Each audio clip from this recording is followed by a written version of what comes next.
За өдрийн тэргүү үзэгчтэй Цахиур эмийн сайт Баянгол дүүргийн хүнс худалдаа үйлчлэгийн хэлтс дээрээс бас мэдээлэл хүргэж байна. Тэгэхээр өчигдөр Баянгол дүүргийн 8 дугаар хорооны нутаг дэвсгэрт 27 дугаар байрны бие нэг давхарт Нандин спа гэх массажистын газараас бид нар мэдээлэл хүргэсэн. За тухайн газарт бол хоригч иргэн хандсан. За хүчингийн гэмтэргийн хохирч болчихлоо. За нөгөө талаар бас цагдаагийн байгууллагт ингээ хандаад байна гэд. Тэгээд энэ газарт биеийн үнэлтийг зохион байгуулдаг байж болзошгүй юм мэдээллүүд яригдсан учраас энэ газрын зөвшөөрөл хизээ хаа яаж олгогдсон эргээд энэ дэр нь ямар нэгэн хяналт тавигддаг хэсэг талаар бид нар бас тодруулах нь зүйтэй. Тэгээ энэ асуудлын мөрөөр бас Баянгол дүүрэг дээр ирээд байна. За хилцээний дарга Батсүрэнгээс бас холбогдох мэдээллийг тодруулъя. За өчтөр манай мэдээллийн сайтаар энэ мэдээллийн усныг бас та бүхэн ер нь бас харж анзаарсан баг. Тэгэхээр бидний ер нь бас хамгийн гол анхаарах гэдэг зүйл бол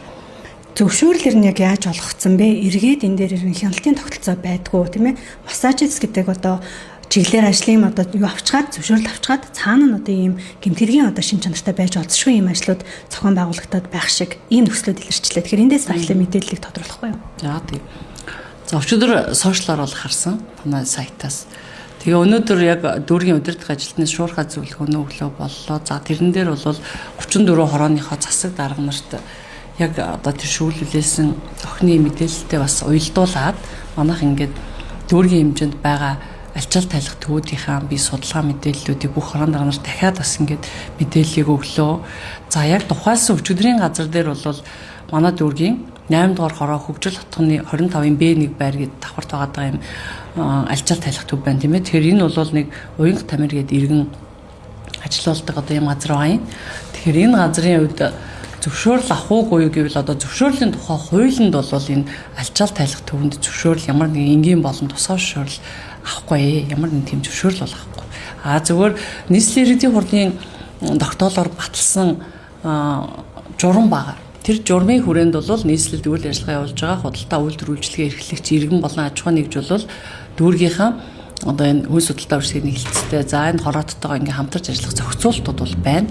За тэгээд хуучин бол ингээд Улаанбаатар цэгийн минер онлайн бизнес төв гээд байдаг байсан. Тэгэхээр одоо бол лайсенсыг имэн олчиход байгаа юм. Тэгэхээр онлайн бизнес төв дээр бол тухайн энэ иргэн маань альчаал тайлах төв ажиллуулнаа гэд манай дээр хүсэлтээ ирүүлсэн байна.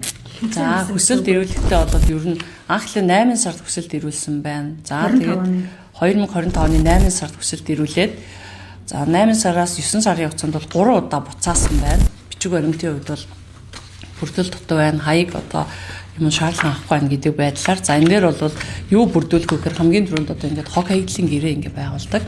Хороотойгоо болон энэ хог хаягдлыг тээвэрлэх аж ахуйн нэгж байгууллагатай ингээ гэрээ байгуулна.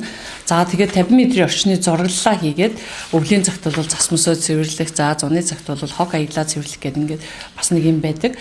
За мөн энэ галын аюулгүй байдлын төвлөлтийг ингээ гаргуулнаа гэдэг ингээд ийм 3 бичиг баримтыг бол яг эхлээд бүрдүүлдэг байсан. За тэр журмын дагуу шүү дээ. Тэгээд энэ гурыгаа бүрдүүлээд манай энэ онлайн бизнес рүү бол хүсэлтээ илгээсний дараагаар манай мэргэжлэн хүлээж аваад за татварын байгууллага бүртгэж аваад ингээд бүртгэж авдаг юм аа. Тэгэхээр эдний байгууллагын хувьд бол 2025 оны 10 сарын 1-ний өдөр ингээд бүртгэлээ бол аваад энэ QR гэдэг энэ бүртгэлээ чинь тийм нэг юм юу автыг бүртгэлээ. Энэ бол үйл ажиллагааны чиглэл альчаал тайлах төв гэсэн байдлаар чиглэл байж байгаа тэр юм дээр. За бид нар энэ өчигдрийн үйл ажиллагаатай холбогдуулаад бас мэдээллүүдийг би бас нэвтэлж үзлээ. Тэгэхээр өнгөрсөн хугацаанд бол яг иймэрхүү ойролцоох юу яжсан 5 газрын үйл ажиллагааг бид нар QR-ыг бол цуцалдаг байсан хуучин онлайн дээр.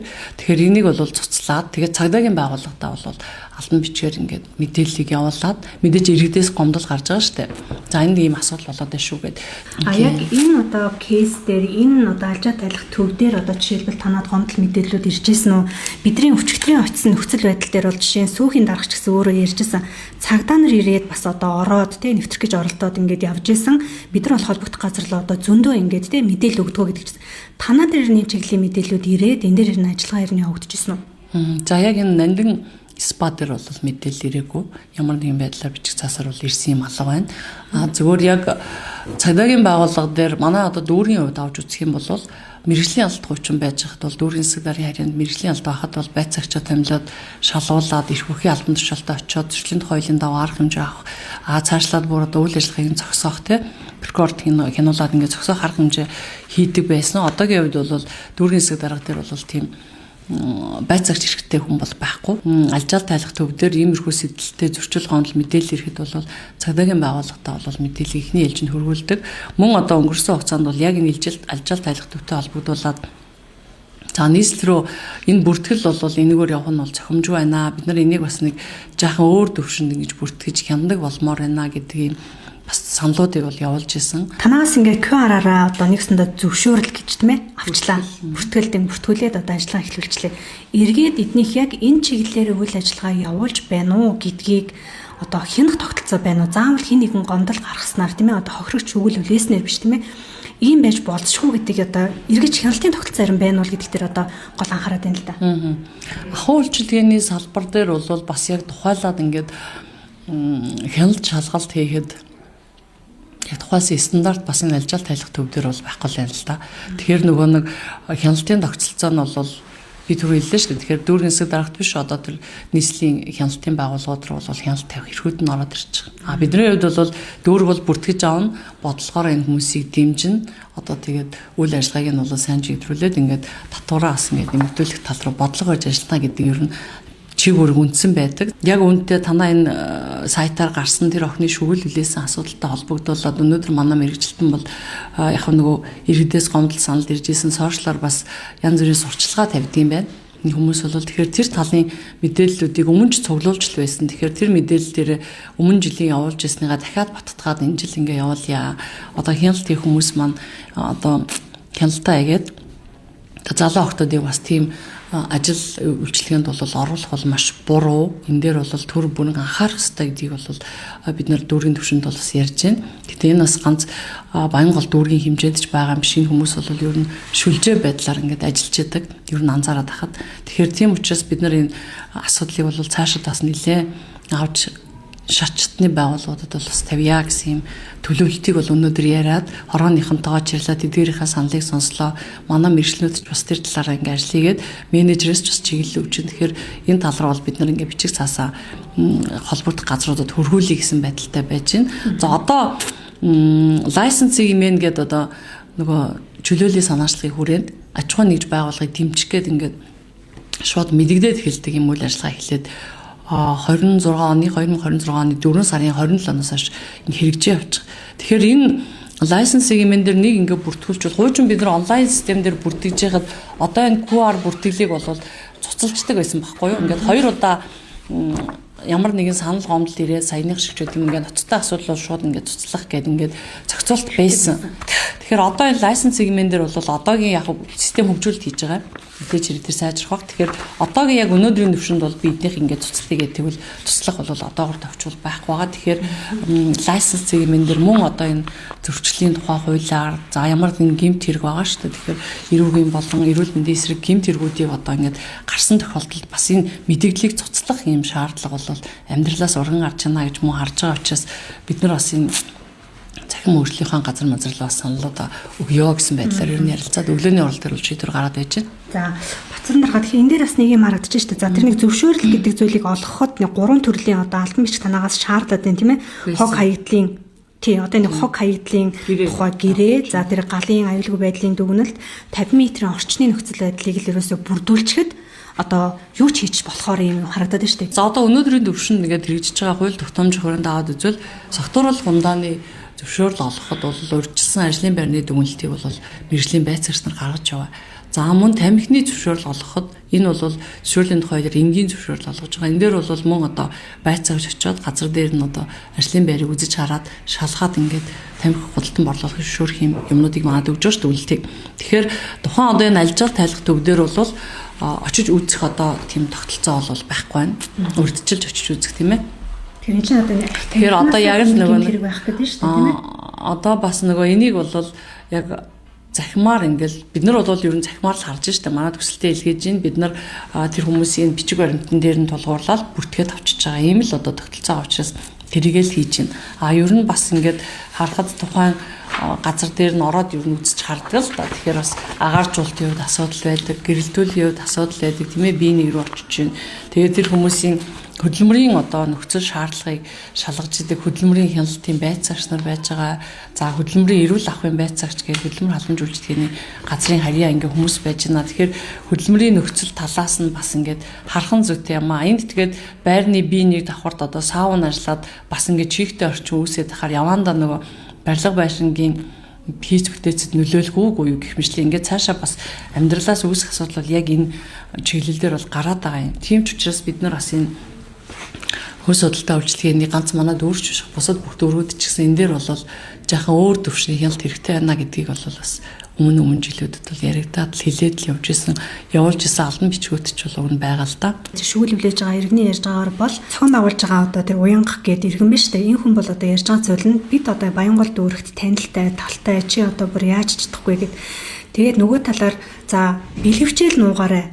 Тэргээл харуулж болохгүй шүү гэдг нь ерөөсөн хүмүүс ингээд нэг одоо таны сайн хэлдгээр тэр нэг сүлжээ маягаар тийм ээ. За хүмүүс ирэхэд энийгээ харуулахгүй л байвал бид хэд ингээд хуулийн дагуу явж гинэ гэдэг ийм одоо нөгөө талд бүр ингээд зохион байгуулалтанд орчихсон биш үү. Тэгээд энийг өнөөдөр бид нар ингээд нэг захимаар л явж байгаа юм чи одоо ингээд бид нар яаж чадахгүй гэд ингээд яриа суугаад иж болох юм уу? Одоо энд бүр ингээд ноцтой гэмтэр магадгүй хүний одоо аймнаас хохирсон асуудал гарчхуул яах юм бэ? Нэг ийм нэг асуудал л одоо ерөөс хариулт нэхэд байна л та. Энд дээр та нэг яг бодтой. Яг би бол одоо яг хамгийн одоо дүүргийн хэрэгжүүлэхтэй хуулийг хэрэгжүүлэх бодлого боловсролт төвшөнд ажиллаж байгаа хүний хувьд бол хуулийн дагуу л одоо шаардах юм а иргэн болон аж ахуйн нэгжээс шаардсан шүү дээ. Тэгэхээр өнөөдрийн хуулийн дагуу тухайн одоо альчаал тайлах төв энэ газраас бол бид нар ийм л зүйлийг шаардна гэж одоо бодит юм хэллээ тийм ээ. Тэгэхээр байгаа хуулийнхаа төвшөнд л одоо бид нар ажиллаж байна л гэсэн үг. Өөрөөр чинь саяны тэр өчигдрийн хүний шүүл хүлээсэн тэр эмэгтэй яриагаар хэлээд байгаа нь бол тэгэхээр тэр нуудаг зүйлс бол байгаа гэдгээ бол ил ингээд мэдээлчлээ шүү дээ. Тэгэхээр тэрэн дээр хүний одоо хүний биш одоо тэр объектийн одоо байдал руу ороод бид нар эргэцэн үед яах юм гэхээр нөө нэгжих хэрэг бүхий хүмүүс л одоо орох хэрэгтэй байна шүү дээ. Тэгэхээр өнөөдөр яг одоо манай хүн судалтай үйлчлэгээний хилцээр байгаа ахуй үйлчлэгээ хариуцсан мэрэгчлэлтэн бол шууд ороод тэр объектууд нэгжлэг хийгээд юмыг онгочоод гаргаад ирэх бас эрх хэмжээ нь бол одоо байхгүй байна.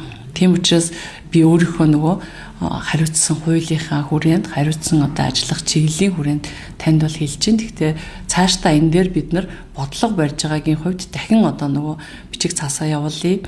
Дахиад бид нар энэ нийслэлдээ саналаа тавья. Нөгөө журам одоо шинжлэхдгээ санал авж байгаа байхгүй яг энэ үед бол тэгэхээр тэр нийслэлийн иргэдийн урлаар орж байгаа журмандаа яг энэ альчаал тайлах төвийг онцгойлон бас асуудлыг өөрчилж зөвшөөрлийн тухай хууль руу оруулах шаардлага байна гэдгийг бас дахин хэлье. За баярлалаа.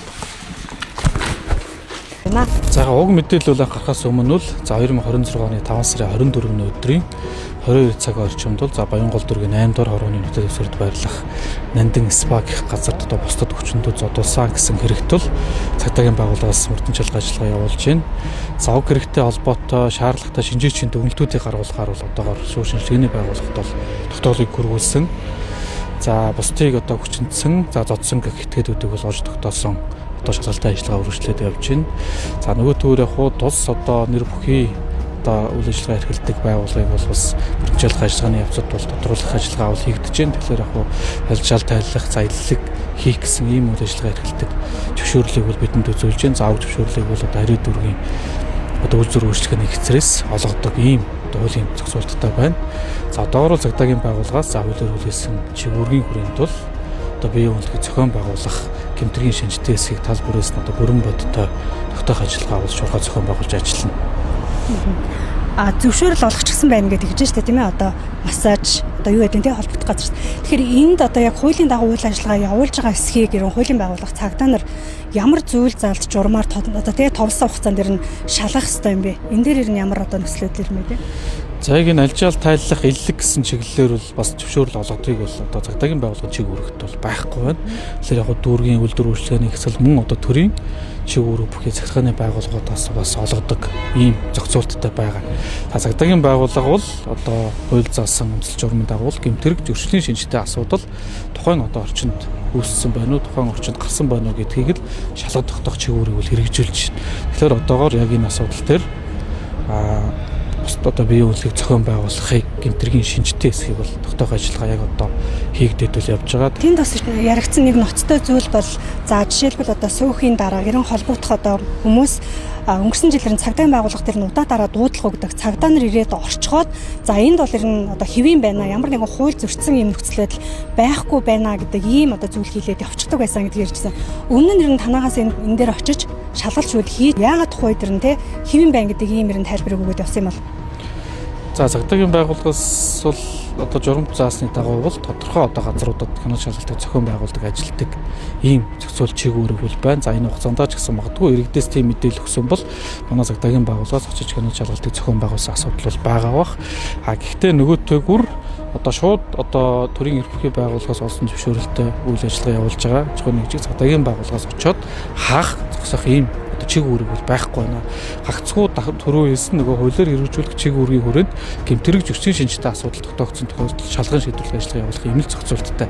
Тэгэхээр тухайн хяналт шалгалтын үед одоо дээрх үйл одоо гэмтэрэг зөрчлийн шинжтэй үйлдэлүүд байсан хэсгийг бас эргээд танд би нягтад хэлье. Тэгээ одоо тэр хохирогчийн ч юм уу хэлж байгаа нөхцөл байдлаар бол тухайн хүмүүс нь бид нэр ингээд ард талдаа таньдаг хүмүүстэй Баянгол дүүргийн цагдаагийн газар танилтаа иймтэй гэдэг зүйлээр хохирогчдыг маш ихээр одоо айлгч дарамталтай гэдэг энэ бол зөвхөн ил болсон одоо ийм нөхцөл байдал байгаа юм л да. Тэгэхээр ийм байдлаар одоо хууль бус ийм одоо газрууд үйл ажиллагаа явуулсаар байдаг. Өнөөдөр ингээд хохирогч өөрөө ил гараа ярьсны дараа л ийм процесс явагдаж байгаа нь бас учир дутагдaltaй тийм ээ. Шүүмжлэлтийн нөхцөл байдал байгаа даа шүү. Тэгэхээр магадгүй тийм нөхцөл байдал одоо ингээд байвал тэрэн дээр ер нь яг ямар хариуцлагууд ирнэ яригдах юм. За энэ мэдээллийн хувьд бол бас танаа тохирогч профессор хандсан байсан тий танаас сайт. Тэгэхээр уг асуудлаас өмнө нь цагдаагийн байгууллага очоод кино шалгалтын ажиллагаа, мөрдөн шалгах ажиллагааг бол хуулийн өрөөнд хэрэгжүүлээд явуулсан асуудал бол байна. Нөгөө төгөр яг хуу цагдаагийн байгууллага бас иргэд олон нийтээс ирж байгаа гэмтэрэг зөрчлийн шинжтэй мэдээллийг тэр дараа хүлээн аван одоо шалгалтын ажиллагаа явуулдаг зүйл бас байгаа. Тэгэхээр нөгөө иргэд олон нийт альва одоо гэмтэрэг зөрчлийн шинжтэй мэдээллийг одоо цагдаагийн байгууллага зааж ажиллах төрийн чиг үүрэг бүхий байгууллагт мэдээлж мэдээллээр хамтран ажиллах энэ нь өөрөө ямар ач холбогдолтой вэ гэдэг бас тав хүн ч гэсэн нэр бас харж их гэж ойлгож байгаа. За эрэг үеийн 12-6-д нь бие үнэлэх зохион байгуулах гэмтэргийг бол маш тодорхой хуульчилж өгсөн байна. Тэгэхээр энэ гэмтэрэгт бол одоо бие үнэлэхийг зуучилсан, за татан оролцуулсан, мөн бие үнэлэх газар байгуулсан, санхүүжүүлсэн, за зохион байгуулсан, мөн бие үнэлэхэд одоо тээврийн хэрэгсэл орон байраар хангасан, мөн одоо энэ гэмтэргийг бүлэг зохион байгуулалттай гэмтэтгээдүүд үйлдсэн бол одоо 6 сараас эхлээд 12 жил хүртэл хугацаагаар 20 хялгаар шийдэхээр бол ингэж зааж өгсөн байна. За нөгөө төгөөр энэ гэмтэргийг одоо 18 наснд хүрээгүй одоо хүүхдийг биеийг үнэлүүлж одоо хүний биеийг үнэлүүлж үйлдсэн бол хүн олдол гэмтэрэгт одоо хамаарахаар мөн зохицуулж өгсөн ийм зохицуулт байна.